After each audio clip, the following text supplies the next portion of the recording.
This conference will now be recorded. Hello everyone. In continuation of Unified Test Platform, we will discuss today functional test framework design. So this is the part 5. Now, what do you mean by functional test suite? So functional test suite means when we will compare some of the logical validation. Suppose I have source and I have target table. And when we are loading the data from source to target, there are some transformations rules happen. To validate those source versus target columns or derived columns, we will use this functional test suite. So what is the ways that we can define in our unified test platform? First one is the using scripting. Then we have something called configuration driven. So we know our all test frameworks is driven through the one config file.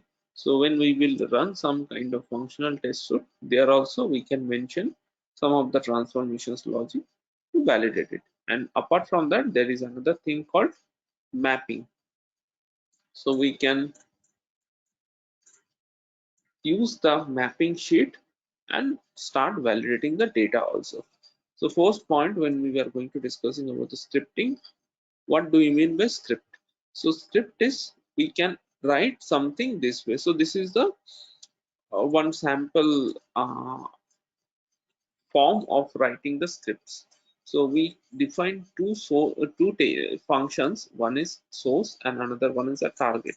So in source we will write all the transformations logic, like how you can join with some more source tables, and then what are the transformations you wanted to apply, you can write in this source functions. And then you can write target. We wanted to validate source versus target, so in that case we can just write select star from target table.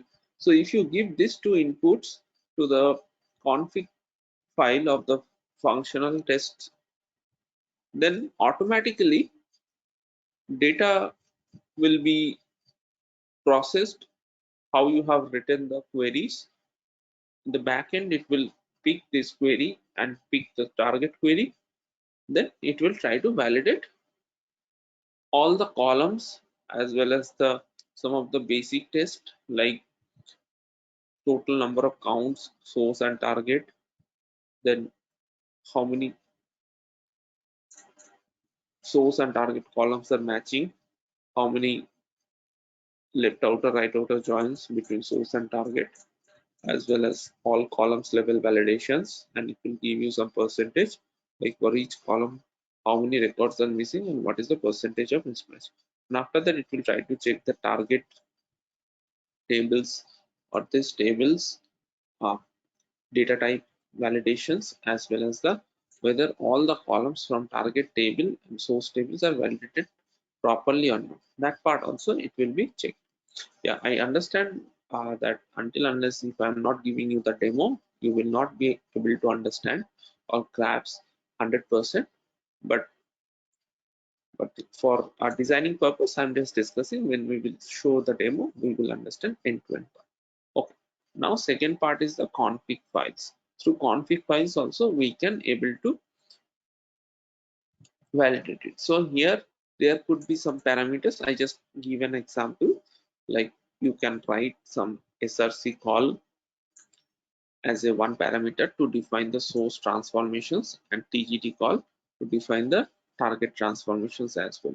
So by that also you can able to give some kind of transformations rules and it will automatically validate. The next one is the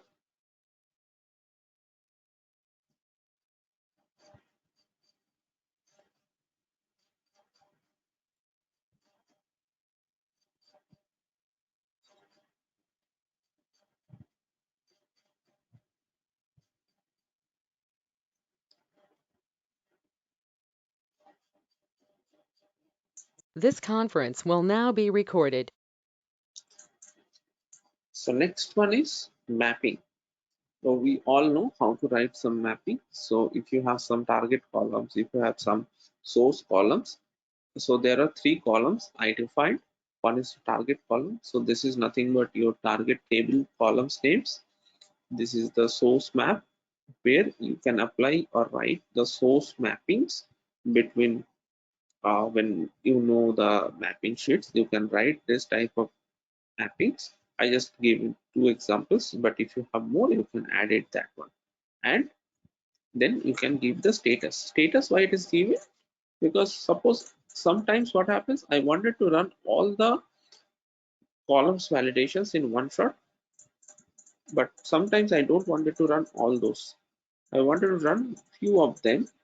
So in that case, you can use this status columns. Now, these are the three way we can write the functional test. And at last, the biggest benefit is you can combine all those threes.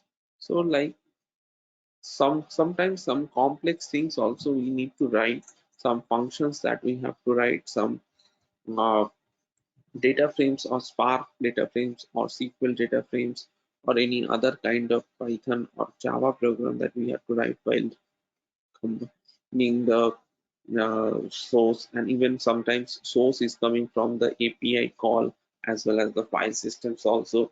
That time how to uh, validate the data in source functions. Those are the questions that you might have.